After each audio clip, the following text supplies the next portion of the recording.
Anonymous questions. Tichendera mberi nediscussion yedu. Pane questions aunzwa pamberi kuti tipfurire mberi kuti tibvunze Elder Machando mutibatsire mukufamba umu tichifamba theme yedu yekuti how can we overcoming life challenges as youths. So Elder Machando, question andinayo yekutanga ndeyekuti what is the difference? Pane anyora kuti what is the difference between dating and courtship? Ndodavira paya pamamuchikurukura kuna daunyatsonzwisisa kuti zvinhu izvi zvakasiyana papi. Yatinoti dating kutsvaka munhu wekudanana naye asi hakuzi kupfimba. Saka unenge uchiona kuti munhu uyu ndikamupfimba anoita here kuve mudzimai wandinoti mudzimai anozadza chirongo. Paunozonopfimba hauzi kupfimba kuti uinterrogate kuti mudzimai akanaka here. Uri kutozviziva kuti mudzimai akanaka, wakuda kungonoona compatibility. Challenge iri kuitwa nevana vamazuva ano nekupaparika nekupusa ndeyekuti vari kupfimbwa nemunhu wavasingazive. In the process of courtship you are dating. Saka you are expecting marriage when in real life you are dating. Pari kuitwa an analysis yekuti can you be. Saka uri kupinzwa mubhora risina magedhi iwe uchiexpecta maresults. Saka unogona kuzoti after 5 years nekuti rinenge riri zungairwa rinononoka kuona. After 5 years roziva kuti hausiriwe. Iro parinokudispacha hari kudzorere makore. Saka zvaraifanirwa kuita window shopping ndo zvariri kuita ratobhadhara. Saka dating inofanirwa kuitwa so that nobody wastes anybody's time. Saka dating 5 boys can be checking on you and zvisi wrong. But courtship yato 1-1 watobviswa pamusika nekuti munhu ari kuti ndotenga asi kuti azokutsanangurira kuti handina mari Alright, ndimbokudzorai mashure ndanoda kuona ndanzwisisa here. Muri kuti padating panogona kuita vakomana 5? Padating panoita vakomana 5 because ukama hwemumaraini, ukama hwemuchechi, ukama hwemucommunity, maneighbor, vanhu vari kungoonana muri kugara mese. Asi pakuona ipapo pana ari kuti trauziri ndoridai ndikariitira mari ndoritenga, trauziri ndoridai ndikariitira mari ndoritenga. Asi haungalimite vanhu vari kuti trauzi ndoriita sei ndorida, inozove atanga pakunotenga manje. Okay. Hey. Yeah. Alright. Regai ndiende pamubvunzo unoteera uri kuendera mberi tiri ipapapo. Zviri kunzi, is it possible kuti inini semusikana ndibvunze mukomana kuti uchandirorawo rini? Zviri possible ndezvekuti munhu ari musitoro azive kuti tiri iri kure sei naye.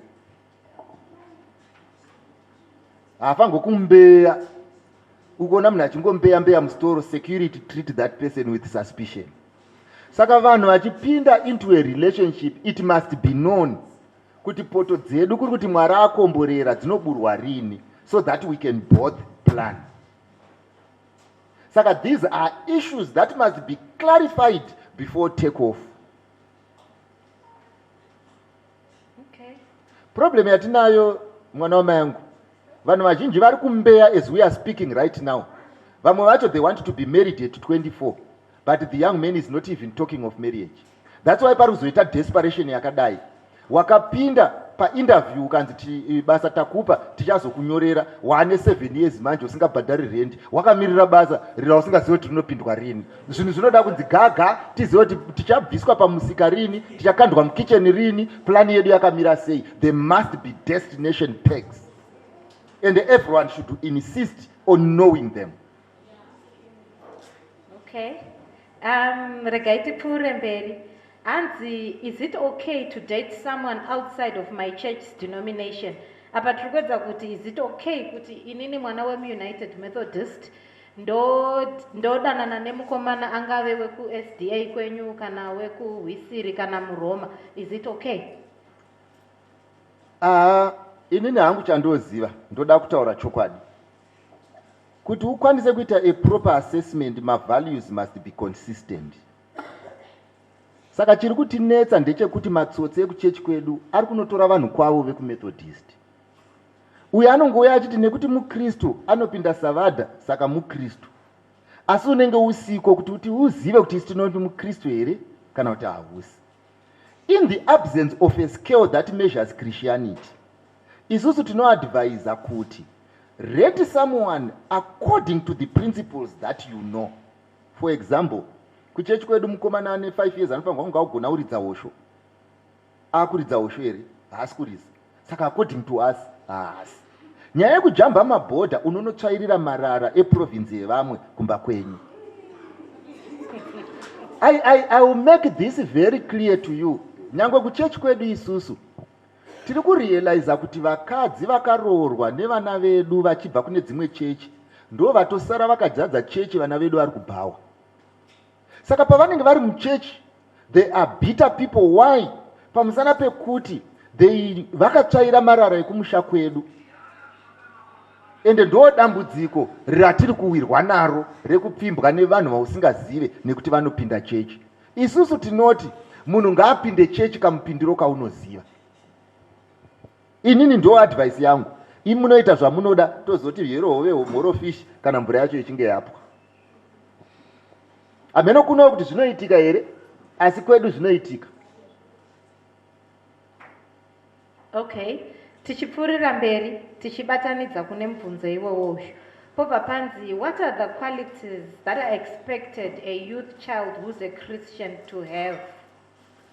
Anofanirwa kuti ukapesana naye mukristu, you mistake him for Christ. Yes.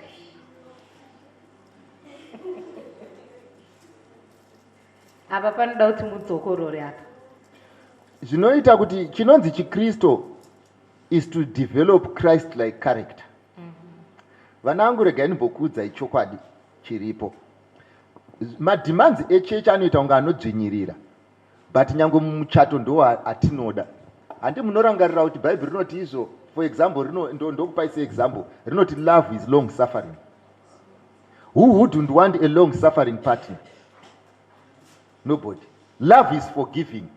Who wouldn't want someone are forgiving? Hapana. Saka the more we are Christ-like, the more we are people vanogona kugarika navo. Saka munhu anofanirwa kufanana na Kristu. Anofanirwa kuvavarira kuve Kristu. Okay. Tobva tapfuurira mberi tichibvunza kuti how best can we navigate in a long distance relationship? Apa tiri kuedza kuti tomanager sei marelationships ekuti umwe ari uku, umwe ari kunoku, umwe ari kunze kwenyika, umwe ari muno muZimbabwe, kana kuti umwe anoshanda out of town, ini ndiri muno muHarare. Ya zvinowanzoitika ndezvekuti mvura inonyanyisa kumanejeka imvura iri mudhemu, ndoya munoti tovhura nguva yemagedhi, asi iri kuocean kana wangoiwana iriko inenge iriko, kana isipo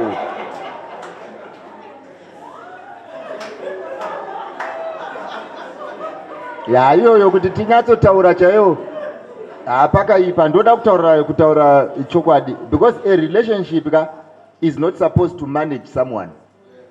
Wesi still pane distance.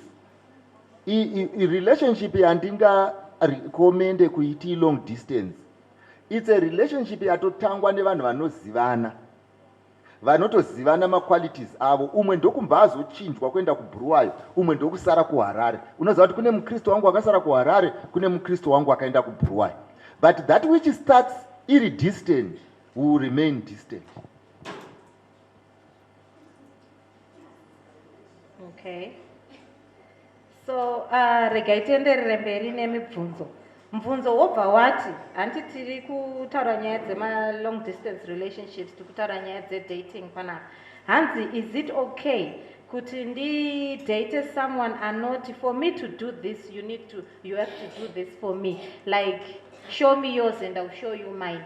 Is it okay kudanana nemunhu akadaro anototi kana uchitoda something unofanira kutanga waita something for me? Aiwa, musi kudanana uri pabasa, because uri kubhadharwa, handitika uri kusenzera incentive. Saka hapana kudanana kwamuri kuita, mungori munhu ari kubhadharirwa service yaita. If you perform zvakanaka unopiwa ma-rewards and you shall be continuously assessed.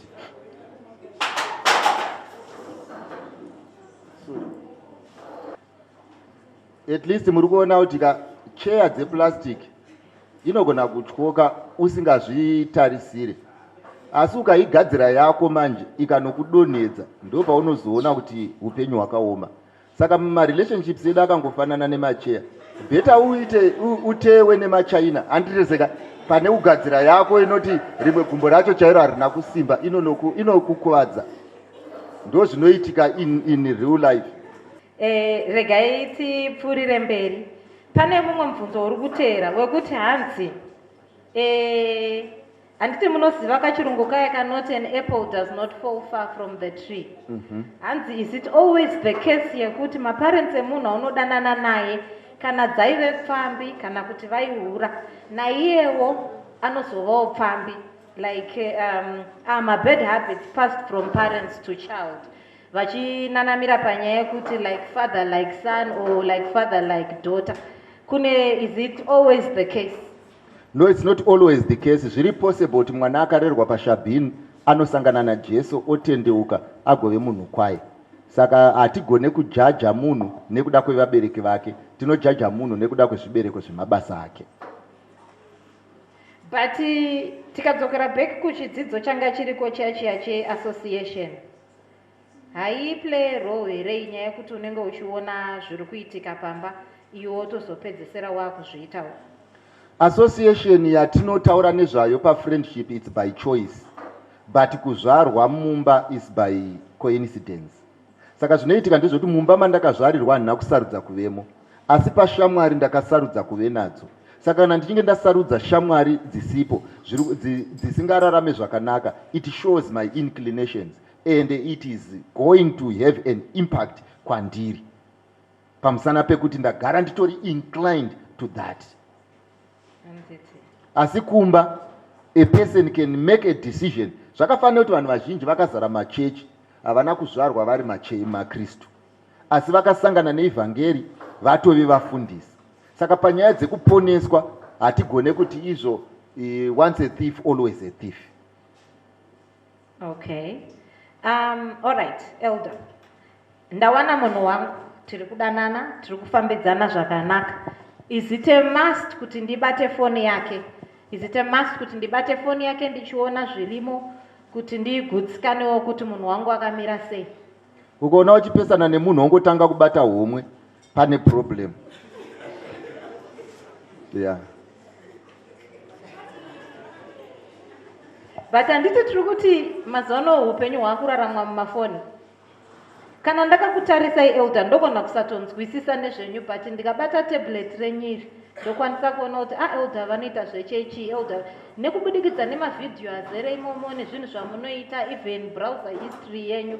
So but mazuva anaya nyangwe maapu atopo ekuti soon ndapedza kutumira message it can delete. Saka a gadget may not tell who I am, but what you are thinking is exactly who I am to you. Saka ukangofungidzira kuti ndasangana netsotsi, ratoo tsotsi. Usachitsvaga foni kuti riprove kuti itsotsi here kana kuti harisi tsotsi. All right. Pamambenge mwine panel, pane nyaya yamabata online dating. So pane mvunzo wanga uchiendera mberi manje nekuti, so can someone have a good foundation or a good relationship yacho nemunhu waanenge asangana naye online? Inokwanisa here kuzopfuurira mberi relationship iyi? Kana kuti tiri kuti nenyaya yekuti zvinhu zveonline hauziva kuti uchasangana nezvaakamira sei, machances ekuti ibudirire panenge pasina? Yakazhinji kudhakwa is a state of mind. Ukangoda kubhilivha kuti ndakadhakwa, unotombva watodhakwa. Ndo zvakafanana nerudo rwepafoni. Kungoudza mind yako kuti ndiri murudo, but unenge wakadhakwa wako panguva iyoyo, but saka ndiruda kuti hauna zvinobatika zvaunazvo zvinoita kuti titi pane pawaenda. You are convincing yourself that you are in love, but you are not in love. Kozoita vamwe vanogona kundiudza kuti but kune vamwe vakadaro zvikashanda, hatisi kutaura naivavo, tiri kutaura newe. Usafunge kuti izvo kana vanhu vese vakadonha mumuti vakasatyoka, zvinoreva kuti vanhu donhai mumuti hamutyoke. Vakatotyoka ndo vazhinji kudarika vasina kutyoka. Saka we cannot say it worked for one person when it didn't work for 99. Then we use one person as the standard. It's being myopic. Okay. Regai timove tiendere mberi panapa tine ma-questions mamwe, but aya haasisiri kunyanya kutaura zve-dating, ari kutaura nenyaya our society yatinorarama nayo ne-environment. Hanzi, how best can one overcome temptation, e.g. corruption, in a setting where the foundation is built on such acts? Like we don't have a functioning industry in our country, jobs are scarce, and the only way currently is to be corrupt. So how best can we live up to the word of God when the options are limited? Ndichiendera mberi nenyaya iyi, toda kuisa ma-examples ekuti even semwana musikana kuti uwane basa, unogona kutofanirwa unge uchikufanirwa kutanga waita something kuti uwane basa iro riri, even kana vakomana chaivo, anything chaunenge uchida inenge iri nyaya yekuti siya something. So how best can we measure up as ma-Christians kuti tiedze kurarama nenzira dzinofadza Mwari according to his word? Yeah, inini ndoda kuti ndichatry kuve honest. Kune dzimwe nyaya dzisingade kuve honest because unenge uchidenha, asi unenge uchida kutry kungoti vana vanzwe chokwadi. Vana vangu zviri kuitika ndezvinoti isusu vakuru pane zvimwe zvinhu zvatakaita mukuramba Mwari zvine mafruits amaakuona asiri right. Saka the fruits are kutaura the type of people that we were.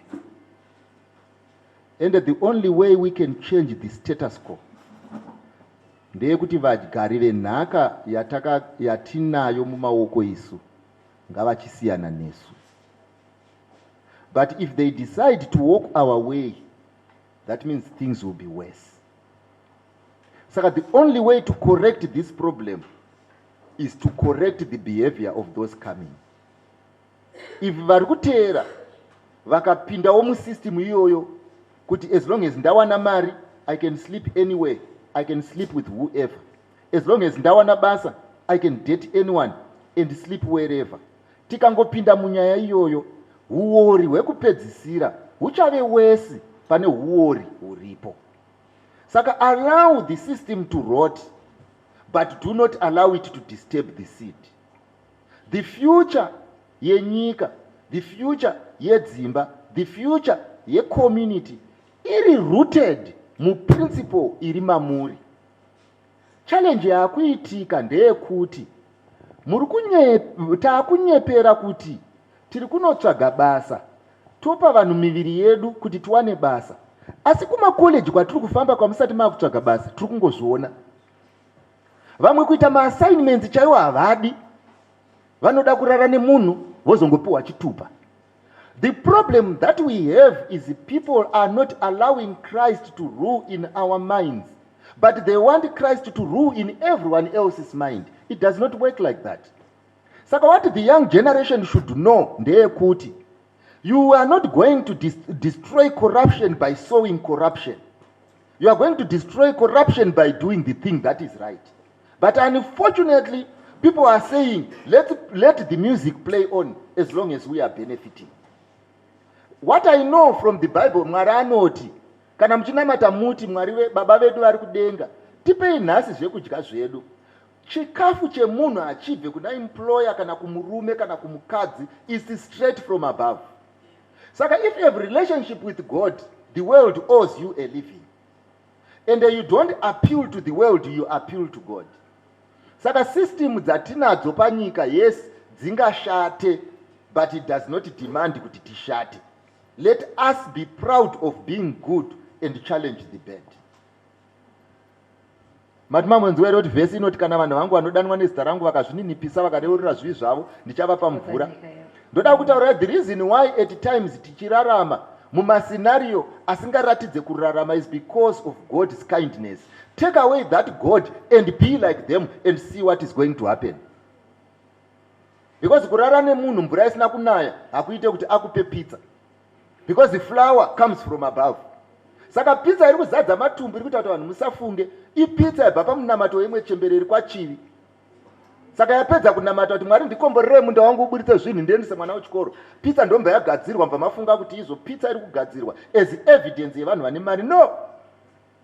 Mwari achatotsamwa nemablessing amuri kudya muchishandisa pamabasa asiriwo. So we need to know kuti the little that we have is because God has been too faithful. The reason why you did not die of COVID is not because makanga mune mahospital nemamask. It's because Mwari akatoziva kuti hamuna kwekuenda imi.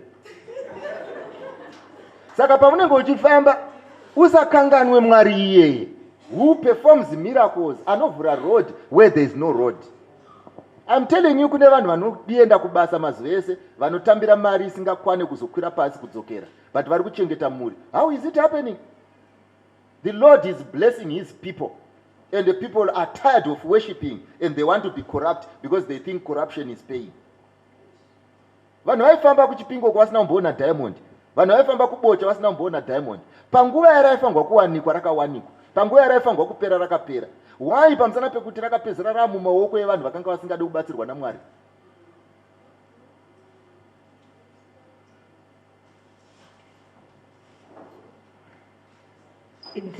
Zvamataura ndiri kuzvinzwa elder, but tikatarisa kune rimwe side yenyaya iyi, haisi nyaya yesocial media here inenge ichizoisa pressure pavana, considering kuti ukaenda pasocial media unotoona vanhu vachitaura kuti shandai nesimba kuti mubudirire sezvandaita izvi, vachibva vadisplaya even mota dzavo, mabenzi avo, zvizvi zvavo, and then iwe uri mwana wari kubvawo zvake kumhuri inongozviwanirawo zviri normal.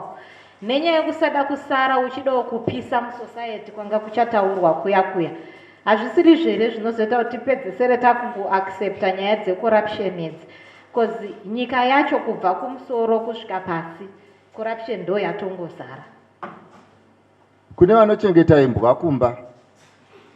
Mati mamboona kuti kana mukagara patebho maakuda kudya, unenge uchiti ukanokora musuva imbwa yotarisa, paunoisa kumuromo imbwa yotarisawo, imbwa inoswerera ichidai.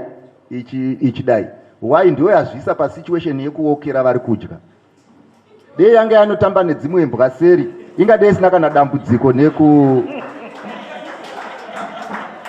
Saka chakanakira ndechekuti izo social media uye kumba kwemunhu, iwe ndiwo unoitsvaka. Saka dzimwe pressure dziri kukombolenwa nevanhu ipressure dzavagadzira.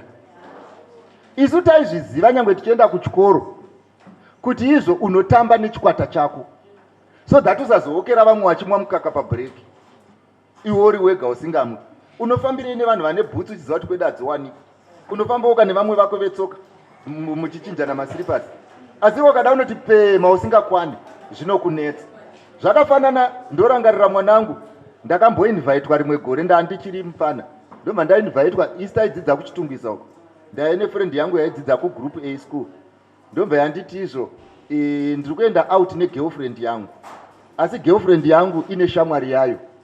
Saka iwewe ndoda kuti utiperekedze so that you keep girlfriend shamwari yacho ikambani.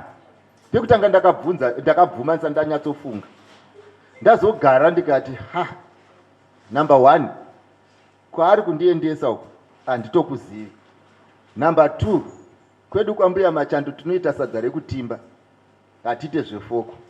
Number 3, pakati pevasikana pandiri kunzi ndidye nefoko yandisati ndamboona. Ndobva ndaona kuti ndakutoda kutozvisa pressure yandagara ndisina.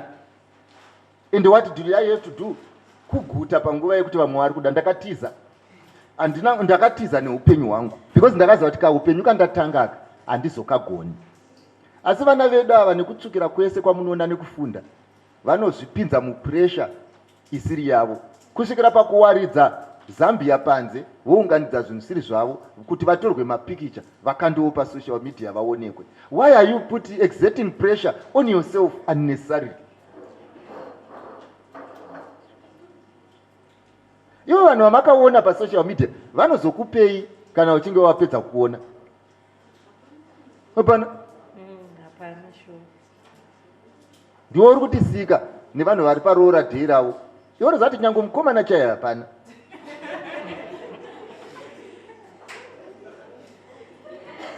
Alright, regai tipfuurire mberi nenyaya yemavalues iyoizvi. Pane mubvunzo uri panapa uyu wekuti how to overcome religious beliefs in a non-Christian family. Iyi nyaya iyi ndofunga inenge iri nyaya yekuti mwana ari kubva kumhuri isiri maKristu anorarama sei muenvironment yakadaro, overcome sei mamwe mareligious beliefs ari kusangana nawo kuti iye arambe ari pana Mwari. Kuti urambe kuri uri kuna Mwari, go and do all the good that you can, chisingapikisane nechiKristu. Kana uchakonana nemubereki mukonanai pachinhu chawakanzi naMwari ita. For example, Bhaibheri rinoramba kuti izvo iwe usaite chikwambo. Mubereki omva ati tikayotoshaya chikwambo iwewe haubudirire. On that one munogona kupesana nemubereki, nekuti hauziriwo wapesana naye ndiye apesana newe. Asi pazvimwe zvese zvakanaka zvepamusha zvekuita ita. Haikona kuzoita chiKristu panguva yebasa kupa kuda kunzi uende kuchechi, asi pane dzimwe 6 days idzi wanga uchishayikwa futi. Chivepo ka 6 days, musi wesvondo wokuenda kuchechi pozoshayikwa munhu, kana kuti musi weSaturday wokuenda kuchechi poshayikwa munhu. Kwete kuti unoshayikwa mazuva ese ozoda kushayikwa futi nerimwe racho rauri ndakuenda kuchechi. Panotinetsei? Okay, tichipfuurira mberi nemubvunzo wedu iwowo uyu. Nenyaya yema-multicultural organizations ataakushanda aya, how can someone do with my workmates who are not my Christians? My workmates aya ekuti unotoona utoti ma-moral values avo haatoenderane neako iwewe, but ndiyo environment yauri kufanira kuswera uri mairi uchishanda navo vanhu vakadaro. Pane vakamboenda kuground, pane muswero wakamboconfusika pekugara ukanogara muground. Unonyatsozviziva kuti apa ndo panotangira ground, umu ndemama players naref Hamusi mangu kwangu kumusoro. chinoita kuti vanhu unetseke nevanhu pamusana pekuti iwewe hauna maboundaries. If you put your boundaries in place, people will respect those boundaries.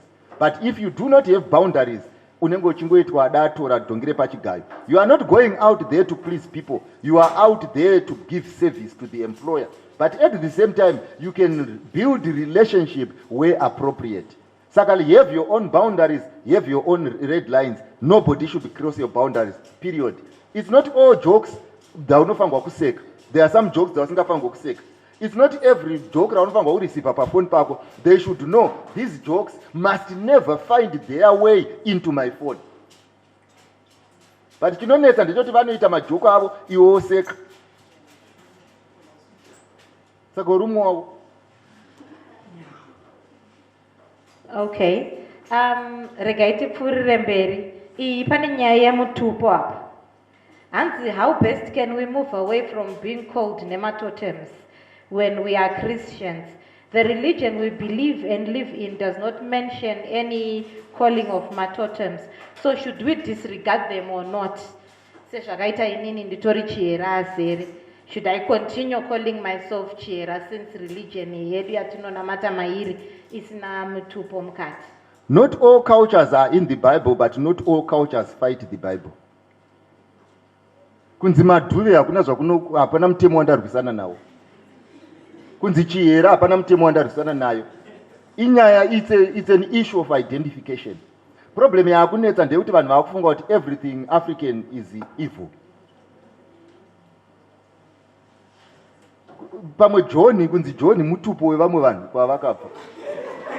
Saka ina ndingatisika nekuti ndoda kunzi John ini ndiri chiera. Chiera ndiye ari kundidescribe zvandiri.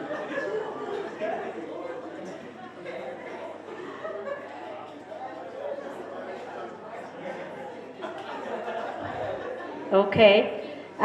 Regai tipfuurire mberi. Ndine mibvunzo miviri yakafanana. Wekutanga uri kuti, what are the societal roles played in making or modeling a Christian life as a youth? So apa parida kubvunzwa ma-roles echurch, ema-parents, e-community, ne yourself as a youth. And then umwe wacho wakafanana rega ndiitaure dziri two so that mugonongodzidai raka one. What does it mean to be a youth in a Christian society? What are the general principles that portrays the Christian-like character? And how can we be assisted to be a fruitful and upright youth? So I'm guessing mibvunzo iyi pamwe togona kutongoipindura tichipa ma-roles echurch, ema-parents, e-community, ne-self, muyouth wacho pachezvake. Zvaiitika ndezvizvi ndiri kutaura God's idea. God's idea yakanga iri yekuti the home is the training center where values are instilled. When people have been trained from different homes, they build a community in the same values. So that you can define bad zvakafanana, you can define good zvakafanana. Problem yakazonetsa nesu ndatitaurei isu vemuZimbabwe. MuZimbabwe mukatarisa, we no longer have an existing culture. Changouya tinobata. Kukangobuda munhu wekuBritain akadai tatove izvozvo. Isusu hatisisina ma-values atinoti ndeedu. Hatisisina ma-norms atinoti ndeedu. MaZimbabweans, if ever there are people vasisisina culture, it is us. It's pathetic. Saka if we are going to say the contribution of our culture to the human being, hatisisina, that is what we have destroyed. But now, chasara ndechekuti kune mhuri dzine ma-values ari kufanana, dziri kudzosera pa-Christian concept. It is now the role of the church to model a Christian to be Christ-like, so that the world may envy this life and want to be like us. Saka zvaifanirwa kuita mwanangu ndezvekudai. Zvaifanirwa kuti isu maKristo tikaroorana, vari kunze vaifanirwa kuti we wish we had married like these people. Zvokuti pavanoudza vana vavo vanoti endai neava kuchechi, tambai nevana vekwakati, pamusana pekuti their values are bearing fruits. Ndo model yaifanirwa kunge iripo. Asi dambudziko rakanetsa I'll be honest with the parents on this one. Ndeyekuti my parents, in the process of wanting to be like the world, vakarasa chiKristu, and we want our children to be like them when they are supposed to be like us. For example, kana nyika ikati mwana ane 7 years ngaave nefoni, nevana vemakristu vanenge vane mafoni. What for? To be like them. Asi mukatarisa varume vakuru vachena musoro seni vari kutadza kumaneja foni, vakadzi vakuru vachena musoro neni vari kutadza kumaneja foni. If the phone has been so poisonous kune munhu ari mature, what of to a 7-year-old? We are talking of the effects of social media. How are our children being affected? It is because we are giving immature people kuti varane a gadget that the mature are failing to run. Saka vana vedu vazhinji vari kutora chimiro chevanhu vakura vasati vakura, because we want them to compete in the world. And look at what has happened. Handina kuti foni yakaipa ini, asi kune vayakaipira. Asi tikandaumba kwenyu chako, baba vekumba kwenyu vane pfungwa dzinopanana moto vakatengera vana vane ma6 years mafoni. What for? What for? Modzoka kumba motanga kuti ndoda kuti umanage phone, ndoda kuti umanage imai vekwachivi, hamuna kumbomanage phone. Chitiudzaika kuti zomanagwa sei? Saka ndo dambudziko riripo rekuti maparents edu havazivi. Unoziva zvinoitika kana uri mupfumi, you don't even know zvinonetsa. Uri murombo hauzive zvinonetsa vapfumi.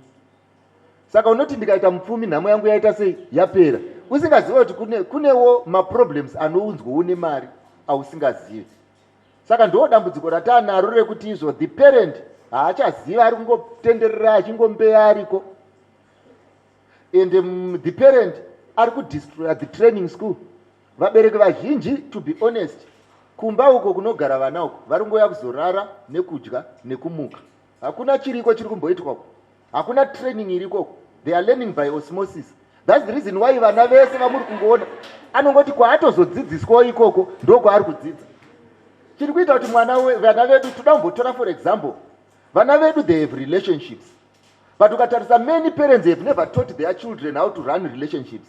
Saka imimi pamuri kuona achirana relationship muri kuti ari kurana nemanotsani. So by the end of the day chikoro chakatovharwa mwanangu, hakuna zviri kuitika uko. Saka vari kutoranawo netrial and error nekutopuwa manotes neshamwari dzavo, whether ashanda kana kuti haana kushanda, but kumba hapana zvabviwako. Munhu ari kumba anonyatsoziva kuti izvo no, indakapfimba musikana ndikakisana kusvika ndaroora benzi. Asi unotoziva kuti uyu anogona kutokiswa kusvika aroorwa futi nebenzi, wakatogara so usingazive kuti izvo ukakiswa kusvika apa kapo unopedzisira wanyura. Mubereki anenge aita kunge asingazvizive. Saka iwe uri kurarama sei semunhu ausingazive zvinhu zvaunoziva. Saka ndikada kutarira nevanhu vakuru vese varipo, even if we are going to say let's talk about sex, vanoti it's taboo to talk of sex nevana. Saka unofunga kuti vana vako paunoona uchipinda mumba muchechi munomu une vana, vanofunga kuti wakangova nhonga. Saka whether you talk about it or you don't talk about it, we know that you are pretending to be ignorant, you own information. Saka vana vazhinji chokwadi chiripo ndechoti vari kuurayiwa nevabereki. Handisi kuti vese, kune vari kupiwa information who are not living according to the information, kwozoitawo vamwe vasina information. Saka my advice would be, if you decide to be a Christian, raise Christians. Vozoramba chiKristu vega when they have the... As vabereki vazhinji, we are guilty of not leading by example, of not teaching our children. We are all providing. That is the reason why vana vedu vachigona kuenda nemudhara akaita seni out. Why pamusana pekuti izvo you did not instill the discipline kuti vazive kuti they are valuable even if vakashaya mari. Hakuna dei ndaida ndine vana muno, regai ndibvunze varimo, ndipeiwo imbondisimudzai maoko, vanoti every day tadzoka kuchikoro tagara pasi kumba kwedu we have a time yekugara pasi and discuss real life issues nevabereki vedu. Sumudzai maoko. But vanhu vanouya panapa tine one anogara pasi, vamwe vese vakagara panapa vari kutozvinzwa kunge history. So by the end of the day, the parent has a problem. Asi nyaya mataura ine rimwe side elder, because ndakateerera zvamuri kutaura panobva patoda kutomubvunzwa mubvunzo kuti toita sei kuti vana vacho vateerere vabereki, because pamamboita discussion paya pabuda nyaya yekuti vabereki vedu pane generation gap, pane kakusara kanenge kachinzi vabereki vakaita sei vakasara. As long as paine that generation gap iyo ndo imwe inogona kukonzera kuti pasave necommunication nemubereki, because mubereki akanga achida kuti ataure nemwana amuudze zvaanoona zviri zvinobatsira zvaakamboonawo mukufamba, mwana anenge ane idea yake yamamuchitaura iya yaari kudzidza through osmosis kwaari ikoko kuti pazova nemeeting of minds panonetsa, because ultimately vana vanozopedzisira vakuita zvavanoda, and then ultimately mubereki akuedzawo kumanikidza mavalues ake pamwana, and patone discord kakuwirirana hapasisina. Alright, ndichatanga ndauya kusaidi remwana. Nai mwana angu rega ndikubvunze iwewe. Toti kumba kwenyu hamudye fish.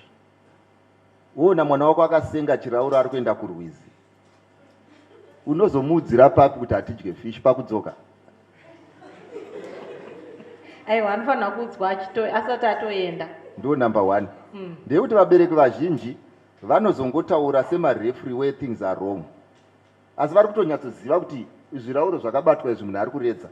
Munhu akuda kuroora bozonzi hanzi type yevakomana yatide, but type yacho inodiwa hatina kumbopera taiudzwa. Toudzwa pakudzoka.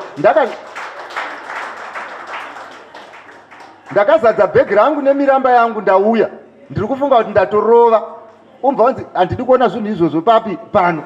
But ndabuda panapa ndichienda kunoraura hapana andiudzi. Ndo number 1 iripo. Number 2 yandoda kubvunza, ndikubvunze semubereki kuti iwewe ndati mboti pachikoro pari kuitwa 8 subjects, vana vese vari pachikoro vopasa dzimwe 7, vese vofoira 1 subject. Unofungei nevana ivavo?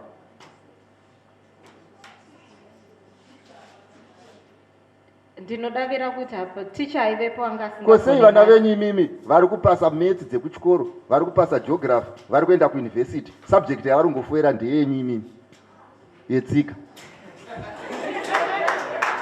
Because havasi kuteerera.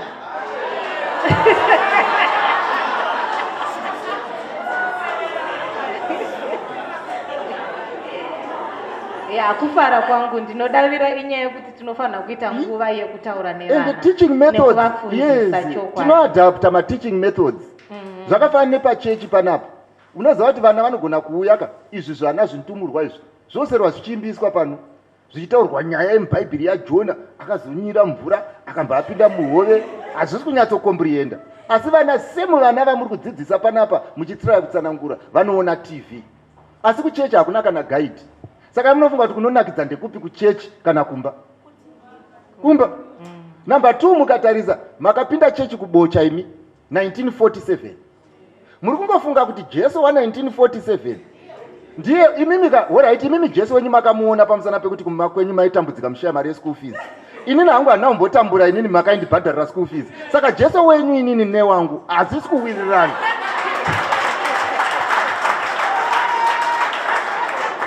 Saka hadzizi naro kuti we are failing to relate to your God. We are not saying mwari wenyu hako, but tiri kuti imi makamuona zveshuwa, but isu hatisi kumuona isitorera pamubhedha zvekuti taigara 1 room. Inyaya yamuri kutaura imimi, isusu kwatiri istory hatina kugara mu 1 room. Saka problem iri kunetsa ndeyekuti you want us to see the future through your eyes.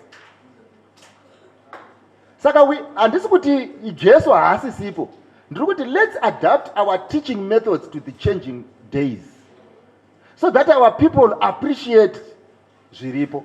Ndachitaura neumwe mwana wangu panapa ndichiti isitaita musikanzwa kudhara, isusu tairohwerwa kunzi mabhugucha, padiko nezvekuswima hauzi musikanzwa. Saka musikanzwa yedu isusu ndeyekuti taenda kumutserendende ndabharira chikabudura pandodzoka mai vosona charaiti.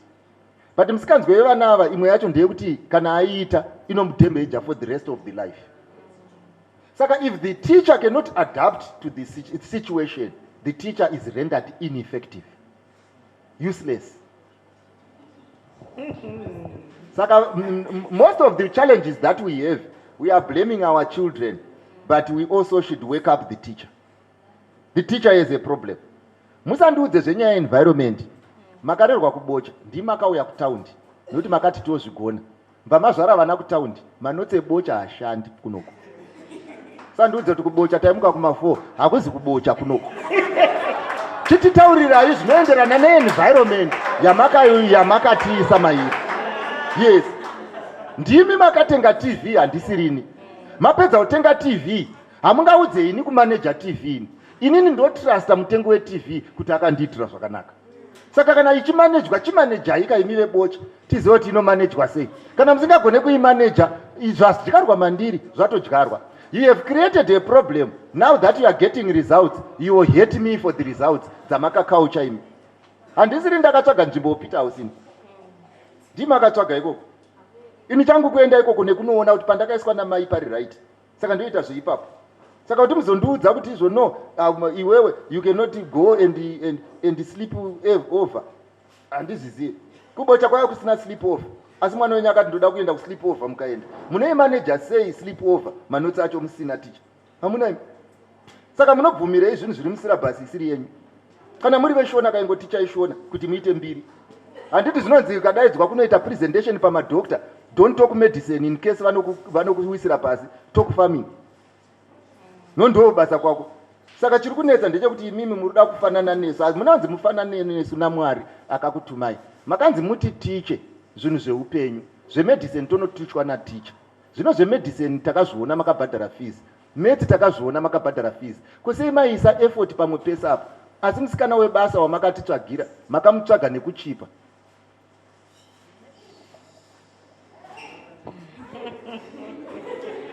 And that is the person who mentored me for 7 hours when you were absent. But he was chosen only because anogona kubika mapotatoes. Kana ane boyfriend yake ndiye anenge achindituma ndichinoitora ndichiita zvese. Masimudza nyaya yakakosha. Yabva yatisvitsa kune mumwe mubvunzo uri kuteera uyu. Ndichasiya part yerole yemaparents because maibata. But part B yacho iri kuzoti, so what is the role of my youth in learning and implementing the teachings? Zviri kunetsa pamana problem yatiri kuita challenge huru ndeyekuti remember there is teaching and preaching. When you teach you inform. When you preach you are making an emotional presentation so that the child uses the information yaanayo to make a decision. But the problem ndeyekuti we are preaching to the uninformed. Munhu akaita kuti Mwari ashaye simba ndiye mubereki. Saka mwana wako hachachi Mwari. Dei aitya Mwari ainobhihevha nyange kwausiri. Saka wakamutitya kukutya nekuti ndiwe Mwari. Ende wakaita kuti iwewe ndini provider ndinoita zvese. Saka mwana wako anogona kungobhihevha zvinoenderana naMwari aripo. Saka inini ndogona kungoudza vana ndechekuti vabereki venyu ava who are pretending to be smart and to think straight inyasha dzavakaitirwa naMwari wavainamata. Ityai Mwari iyeye, you will be better than them. Vana vedu ngavangotya Mwari. Vakatya Mwari, I'm telling you to be easy to live nema parents. It will be easy to know what is good, what is bad. Vanangu ityai Mwari, hakuzi kusarira kusatya Mwari, kutya Mwari.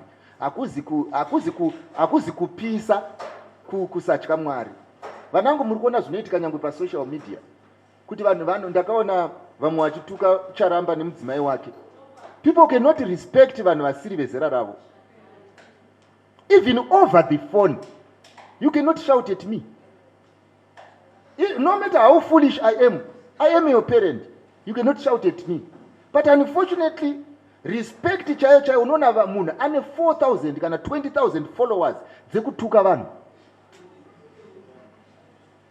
need values as a community. We need values as a people. Whether iwewe neni tiri kuwirirana kana kuti hatisi kuwirirana, hatigone kutendera mwana kusvika palevel iyoyo. But this is what is happening. Mwana anogona kukuudza, unomuudza kuti vanangu musaende kunoita sleep over. Umwe mwana unoona achitopa vamwe vana advice kuti no, nemaonero angu. But inini baba ndini ndiri kutaura. Iwe hauna chawakaona panyaya yandakaona. But kune mwana anogona kukuudza kuti panapa ndatise poto pamoto ikwata. Umwe mwana unomva ati ase maonero angu kukwata nekusakata hakuna nebasa rese, ngatingomuona itozoita hiti uchangoipa. Saka we need a scenario whereby everyone knows his position. Kwete yakaiswa nemunhu asi paakaiswa naMwari. Saka people must acknowledge patakaiswa naMwari, and that's that. Okay. Saka vana vangu ngavatye Mwari ndodzokorora. Community ngaitye Mwari. Mavalues yedu isisi anga angori God fearing. Vabereki vedu nevakuru even before the Bible came, ndosaka vaiti nyange vachipira midzimu vaiti svitsai kunasika vanhu, vaitya Mwari. Ngatityei Mwari. Chivanhu hakuzi kusatya Mwari. Okay, regai tipfuurire mberi panyaya yekutya Mwari izvi. Tichidzokera back kunyaya yeaddiction. Yekuti hanzi how can I overcome addiction? Kana baba kana mai variwo vakuru vekudzoka kumba vakadhakwa. Variwo vakuru vekuti unotoona kuti zvavanoita izvi ndo vari kutoratidza example yacho inonzi yedrug abuse. Toinga kuchechi wani kune vafundisi vane vari sober muri kumwa ikoko. Ndatirege kuda kunyepera kuzungaira pano. Munhu anomwa doro rinopinda mudumbu make roafekta pfungwa dzake. Hatisi kuti vabereki itai chero zvamaita, but we are saying the power of choice was given to everyone. Vana vedu vari panapa havana kupusa. Vamwe vacho vakadzidza kudarika isusu vabereki vavo. Sei vasina kugumira patakagumira? They know what is good. Vamwe vacho vari kuita medicine, ina handisi doctor. Vamwe vari kuita law, I'm not a lawyer. Why? They know what is good for them. Saka kuda kunyepera kuzungaira kuti ukasvika pana vanhu vari kutambanje oti ndiri kuita dzungu panapa, ndakuda kuitambanje. Harizi dzungu kuti kutendera brain kusapanana moto. Okay. Tichipfuurira mberi mubvunzo wekupedzesera pane mibvunzo yandinayo. Pane nyaya yefavoritism. Toita sei nevabereki vanosarudza vana? Unongoitawo zvinoita kuti usarudzwe zve. Yapa ingosarudzwawo. Vana vangu inzwai munzwe. Let me be ningerekere, since I'm winding up and what have you. Chokwadi chiripo ndechekuti ndoda kuti muteerere kwandiri clearly. Please listen to me clearly. Ndoda kuti munyatsondibata zvandiri kutaura. Ndezvekuti normally zvinoitika ndezvinoti pakaita munhu mwana apo, poita mubereki apo. Mubereki mwana ondibvunza inini kuti izvo ndoita sei mubereki wangu akadai. Kukondema mubereki hakusi kuzondibatsira because he is not going to change. The best that I can do is to help the child to live with the unnecessary discomfort and still make it. Kuda kublema munhu is not going to resolve anything. That's the reason why ndiri kutaura matauriro andiri kuita. Zvakaipa kusarudza vana, but zvatoitika. Kuti tichada kurapisa mubereki ari kufunga kuti handisi kurwara, zvakutonetsa. Taakutobatsira ari kuafektwa neurwere hwemubereki. Kuti kudii accept kuti mugere nemunhu ane brain dzisingapana nemoto. Kubereka nekuchenjera zvinhu tu zvakasiyana. Ndogona kubereka ndakangozvipusirawo zvangu. Saka musandinamatire kuti ndichenjere because hazvichatoiti, hadzipana nemoto. Zvamunoita manje munenge muchiti ndikataura sina musoro, pamunozosara mamega moti mamunzwa profesa. Motoenderera mberi neupenyu because haachachinji. Kuti titi futi rimirana nemubereki hazviite because maari mune zvikomborero zvako. So we need to strike the balance. Learn to live with him, learn to live with her as she is. I hope you hear me. I'm not giving a license kuvabereki kuita madiro. I am empowering you. Zvakafanira kuti murodhi mune minzwa. Andigone kufamba ndichikukura minzwa yese. Ndingangokutengera bhutsu. Saka ukachifamba macho tinduza kuti manitengera yenyu bhutsu, but murodhi mune munzwa, kumusi wandienda zodzibvisa nchaita wakutoda kuti kuita drama neupenyu. Issue iri panapa ndeyekuti izvo we have created a scenario yakadaro. Saka Mwari akubetsere vana vangu kumhuri dzamunobva. We cannot change your fathers, we cannot change your mothers. All we can say, we can do is to prepare you to live nevanhu vakadaro. Ndo zviri upenyu. Mwari akuitire zvakanaka, Mwari akukomborerei, Mwari akusvitsei kure vanangu. The message yandinayo from your parents, message yandinayo from your mothers, message yandinayo from your sisters. Ndeyekuti if we get angry with you, it's an expression yekuti we are overwhelmed with what you are doing, but unfortunately we were not trained to deal with it. Saka do not hate us in the process of trying to help you. Bear with us, we wish you well, we mean you good. Totoda kuti mubudirire zvenyu zviendeke. Saka kana mune problem iripo mukatiudza, tinogona kutsamwa. Musafunga kuti kutsamwa kwatiri kuita tiri kuti musatiudze futi mangwana. Ndo zvatingori. Asi taurai, because every wrongdoing is a cry for help. Let's build a community that we are comfortable to live in. May the good Lord bless you as you strive for better things. Kune vagere panapa vane zvisiri kufamba, drugs are not the solution. Stand out there and be counted. Do what you can do with the resources that you have. The Lord is going to bless you and is going to see you through. Chandoda kukuudzai ndechekuti kutengesa madomasi hakusi kuzvidzikisira. Food lovers anotengesa madomasi.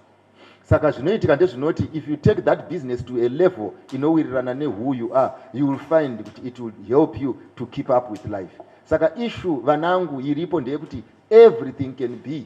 Kumusha kunongonzi kune varimi, kumapurasi kunonzi kuna fama. Munhu wese aroda kuita fama asi asida kudzokera kumba asi vese vari kurima chibage. It's how you look at it and how you are going to maneuver around it. Saka if you aim high, you can rise from the simple and create greater things out of simple things.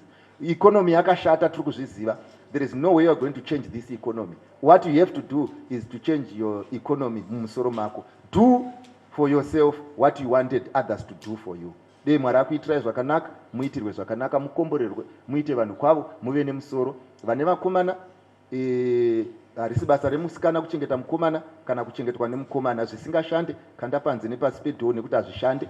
Zviri nani kuve simple uri single than having someone who is murdering you.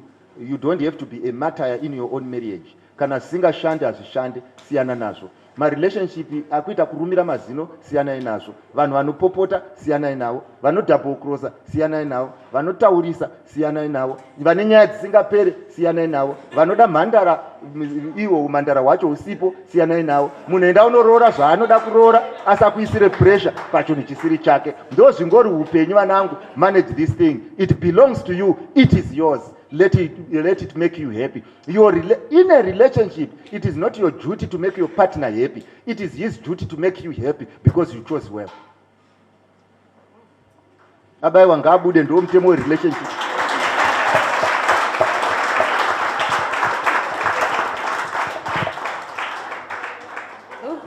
Thank you so much, Elder. Toda kutenda ngatimboomberai maoko futi.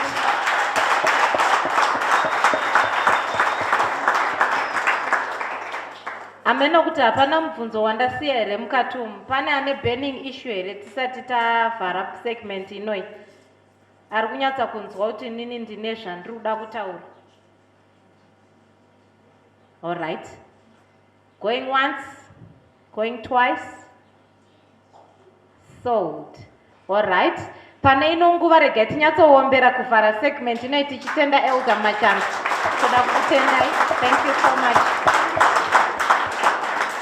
Ndinodavira tadzidza sevakomana nevasikana uye sevabereki tanhunga-nhungawo pane zvamanga muchitaura. Toda kukutendai pazvese zvamatiitira muzuva ranhasi. Ngangisonesibi ngezayo enkosini wathi ngegama likaJesu ngathola ukukhululwa wesumthandazo wami wangithethelela wangingethula umthwalo wangishiya ngethulo sonesibi ngeza enkosini wathi ngegama lika Jesu ngathola ukukhululwa wezumthandazo wami wangithethelela wangiyethula umthwalo wangishiya ngethulo yebo wethula umthwalo ungadlula yebo wethula umthwalo ngomthandazo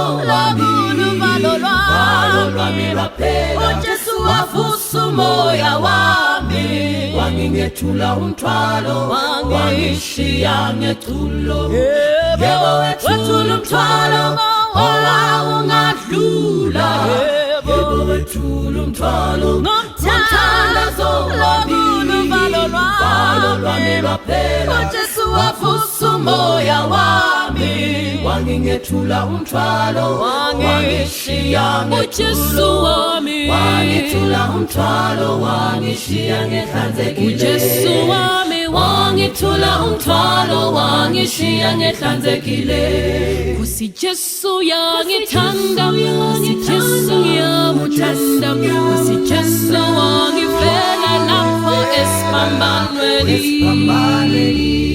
kusi Jesu yangithanda kusi Jesu yamuthanda kusi Jesu wangifela lapho esiphambanweni uJesu wami wangithula umthwalo wangishiya ngehlanzekile uJesu wami wangithula umthwalo wangishiya ngehlanzekile ngizomethemba njalo ubuya yasindlela uzongihola Jesu angisekele ezulwini ngolanda ngibongaphakade ungethula umthwalo wangishiya ngethulo ngizomethemba njalo ubuya yasindlela uzongihola Jesu angisekele ezulwini ngolanda ngibongaphakade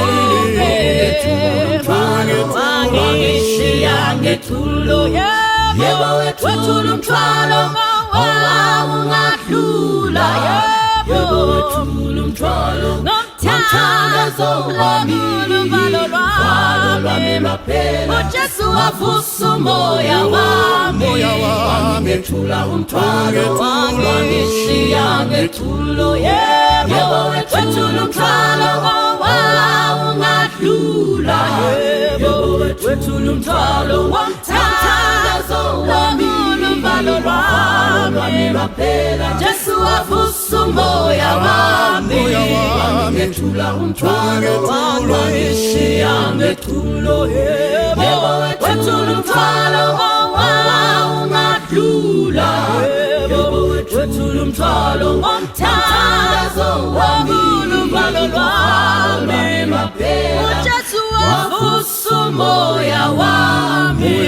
wangithula umthwalo wangishiya